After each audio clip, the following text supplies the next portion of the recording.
Hello friends, આજે આપણે બનાવીશું કાચી કેરીનું ખાટું મીઠું શરબત. તો ઉનાળાની ગરમીમાં એકદમ સરસ ઠંડકની સાથે રિફ્રેશ કરી દે એવું આ કાચી કેરીનું શરબત ઘરે બનાવવું ખૂબ જ સહેલું છે. આને તમે એકવાર બનાવી 1 વર્ષ સુધી સ્ટોર પણ કરી શકો છો. તો કાળઝાળ ગરમીમાં બહારથી કોઈ ઘરે આવે અથવા તો તમને શરબત પીવાનું મન થાય ત્યારે ફક્ત 1 જ મિનિટમાં શરબત બનાવીને તૈયાર કરી શકો છો. તો હું છું નિરાલી અને નિરાલીસ કિચનમાં તમારું સ્વાગત છે. તો ચાલો જોતાં જ પીવાનું મન થઈ જાય એવું કાચી કેરીનું શરબત બનાવવાનું શરૂ કરીએ. તો શરબત બનાવવા માટે અત્યારે મેં 1 કિલો કાચી તોતાપુરી કેરી લીધી છે. સ્વાદે ઓછી ખાટી હોવાથી મેં અત્યારે તોતાપુરી કેરી લીધી છે, પણ તમે કોઈ પણ વેરાયટીની કેરી લઈ શકો છો. કેરીને મેં સારી રીતે ધોઈને કોરી કરી લીધી છે. હવે આ કેરીના ઉપરના ભાગને કટ કરી લઈશું અને એની છાલ ઉતારી લઈશું. એકદમ કાચી અને કડક હોય એવી કેરીની પસંદગી કરવાની. પોચી પડી ગયેલી કે 2 દિવસ ફ્રીઝમાં રાખેલી કેરીનો ઉપયોગ નહીં કરવાનો. તો આ રીતે બધી જ કેરીની આપણે છાલ કાઢી લેવાની છે. હવે આ કેરીને આપણે સમારી લેવાની છે અને ગોટલાના ભાગને અલગ કરી લેવાનો છે. કોઈ નાના કે મોટા એવા ટુકડા નથી કરવાના. અનઇવન શેપમાં તમારે એને કટ કરી લેવાની છે. સાઇઝમાં નાની કેરી હોય તો ગોટલીના ભાગને અલગ કરી લેવાનો અને આ રીતે મોટી કેરી લો તો ગોટલાની આજુબાજુના ઘરના ભાગને અલગ કરી લેવાનો. આ રીતે વચ્ચે જો કોઈ વ્હાઈટ ભાગ દેખાતો હોય તો એને કાઢી લેવાનો. બધી જ કેરીને આ રીતે સમારી લીધા પછી એક પ્રેશર કુકર લઈશું અને કટ કરેલી બધી જ કેરી એમાં ઉમેરી દઈશું. હવે એમાં અડધો કપ જેટલું પાણી ઉમેરી દઈશું. પ્રેશર કુકરનું ઢાંકણ બંધ કરી દઈશું અને ગેસની મીડિયમ ફ્લેમ પર ફક્ત 1 વિસલ કરી લઈશું. કેરીને કૂક થવામાં વધારે સમય નથી લાગતો. ફક્ત 1 જ વિસલમાં એકદમ સરસ એ કૂક થઈ જશે. 1 વિસલ થઈ જાય એટલે ગેસને બંધ કરી દઈશું અને પ્રેશર કુકર ઠંડુ થયા પછી તમે જોઈ શકો છો કેરી બફાઈ પણ ગઈ છે અને એમાંથી એકદમ સરસ પલ્પ બનીને તૈયાર થઈ ગયો છે. હવે આ કેરીના પલ્પને આપણે એકદમ ઠંડો થવા દેવાનો છે. તો પલ્પ ઠંડો થાય ત્યાં સુધીમાં એક મિક્સર જારમાં 250 ગ્રામ જેટલી ખડી સાકર ઉમેરી દઈશું. તાસીરે ઠંડી હોવાથી હું સાકરનો ઉપયોગ કરી રહી છું. તમે ખાંડ કે ગોળ પણ લઈ શકો છો.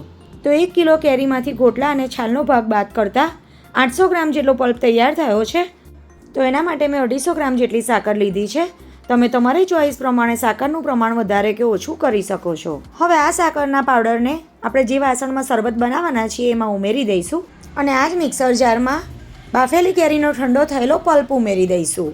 હવે આપણે એમાં અડધો કપ જેટલા ફુદીનાના પાન, 1 લીલું તીખું મરચું, અડધો ઇંચ જેટલા આદુના ટુકડા, 1 ટીસ્પૂન જેટલું જીરું, 1 ટીસ્પૂન જેટલી વરિયાળી, 1 ટીસ્પૂન જેટલું મીઠું, 1 ટીસ્પૂન જેટલો કાળા મરીનો પાવડર અને 1 ટીસ્પૂન જેટલો સંચળ પાવડર ઉમેરી બધી જ વસ્તુને પાણી ઉમેર્યા વગર એકદમ સરસ ગ્રાઇન્ડ કરી લઈશું. અને તમે જોઈ શકો છો મિનિટોમાં જ બધી વસ્તુ એકદમ સરસ ગ્રાઇન્ડ થઈ ગઈ છે.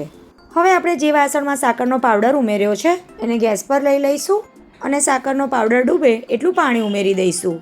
તો મેં અત્યારે 1/4 કપ પાણી ઉમેર્યું છે. ગેસની ફ્લેમ લો રાખીશું અને સાકરના પાવડરને પાણી સાથે એકદમ સરસ મિક્સ કરી લઈશું. બરાબર મિક્સ થઈ જાય એટલે તૈયાર કરેલો બાફેલી કેરીનો પલ્પ ઉમેરી દઈશું. હવે આ પાણી અને પલ્પને સારી રીતે મિક્સ કરી લઈએ અને ગેસની લો ફ્લેમ પર એક બોઇલ આવે ત્યાં સુધી થવા દઈશું. બોઇલ આવતા સુધી વચ્ચે વચ્ચે એના રીતે હલાવતા રહેવાનું અને લો ફ્લેમ પર 5 થી 7 મિનિટ સુધી તમે એના રીતે થવા દેશો તો શરબત તમારું આખું વર્ષ સારું રહેશે. બિલકુલ ખરાબ પણ નહીં થાય અને એમાં કોઈ પણ જાતની ફૂગ પણ નહીં આવે. તો ગેસની લો ફ્લેમ પર 5 થી 7 મિનિટ સુધી થવા દીધા પછી તમે જોઈ શકો છો કે પલ્પમાં આ રીતે બબલ આવવા લાગ્યા છે અને સાકર સાથે પલ્પ એકદમ સારી રીતે ભળી પણ ગયો છે. તો હવે આ સ્ટેજ પર તૈયાર થયેલા આ મિશ્રણમાંથી થોડું મિશ્રણ સ્પેચ્યુલા પર લઈ હળવું એવું ઠંડુ થયા પછી તાર બનાવીને ચેક કરીએ તો તમે જોઈ શકો છો આ રીતે એક તાર થાય છે. મીન્સ કે શરબત આપણું એકદમ સરસ તૈયાર થઈ ગયું છે. તો આ સ્ટેજ પર ગેસને બંધ કરી દઈશું અને ગેસ બંધ કર્યા પછી સાકર બિલકુલ જામે નહીં અને આખા વર્ષ માટે શરબત આપણું આવું નવું સ્મૂથ રહે એના માટે અડધા લીંબુનો રસ ઉમેરી દઈશું. સાથે શરબતનો કલર એકદમ સરસ ગ્રીન આવે એના માટે 1 પિંચ જેટલો ગ્રીન ફૂડ કલર ઉમેરી દઈશું. બિલકુલ ઓપ્શનલ છે. તમારે જો ના ઉમેરવો હોય તો બિલકુલ સ્કીપ કરી શકો છો. પણ થોડો ફૂડ કલર ઉમેરવાથી શરબત લુકમાં એકદમ સરસ બજાર જેવું લાગે છે અને ખાસ કરીને બાળકોને તો જોઈને જ પીવાનું મન થઈ જાય છે. તો લીંબુનો રસ અને ફૂડ કલર એકદમ સરસ મેં પલ્પ સાથે મિક્સ કરી દીધા. હવે આ રીતે મિક્સ કરી લીધા પછી આ મિશ્રણને આપણે એકદમ સરસ ઠંડુ થવા દેવાનું છે.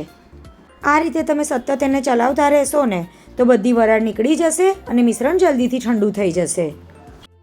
અડધા કલાક જેટલો સમય થઈ ગયો અને તમે જોઈ શકો છો હાથમાં બિલકુલ જ પેન ગરમ નથી લાગતું અને મિશ્રણ આપણું એકદમ સરસ ઠંડુ થઈ ગયું છે.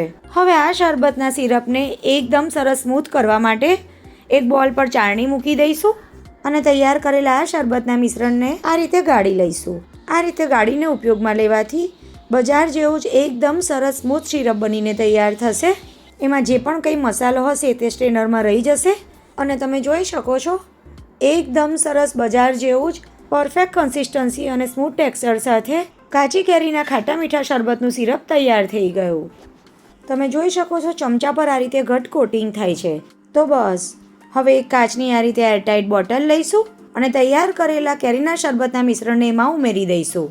ફ્રેન્ડ્સ, ગેરંટી સાથે કહું છું કે એકવાર જો તમે શરબતનું સિરપ આ રીતે ઘરે બનાવી લીધું ને તો બજારમાંથી શરબતનું સિરપ તો તમે ક્યારેય નહીં લાવો, એટલું ટેસ્ટી બને છે. આ રીતે સ્ટોર કરેલા શરબત સિરપને તમે આખા વર્ષ માટે ફ્રીજમાં સ્ટોર કરી શકો છો અને પછી જ્યારે પણ શરબત પીવાનું મન થાય ત્યારે ફક્ત 1 જ મિનિટમાં શરબત બનાવીને તૈયાર કરી શકો છો. હવે આમાંથી શરબત કેવી રીતે બનાવવું એ પણ તમને હું બતાવું. તો એક બોલમાં થોડા બરફના ટુકડા ઉમેરી દઈશું અને શરીરને અંદરથી એકદમ સરસ ઠંડુ રાખે એવા 1 મોટા ચમચા જેટલા સબ્ઝા સીડ્સ એટલે કે પાણીમાં પલાળેલા તકમરિયા ઉમેરી દઈશું. ત્યાર પછી એમાં હું અત્યારે 6 ગ્લાસ જેટલું શરબત બનાવી રહી છું તો એના માટે 6 ટેબલસ્પૂન જેટલું શરબતનું સિરપ ઉમેરી દઈશું. હવે આપણે એમાં 6 ગ્લાસ જેટલું ઠંડુ પાણી ઉમેરી દઈશું અને બધી જ વસ્તુને એકદમ સરસ મિક્સ કરી લઈશું.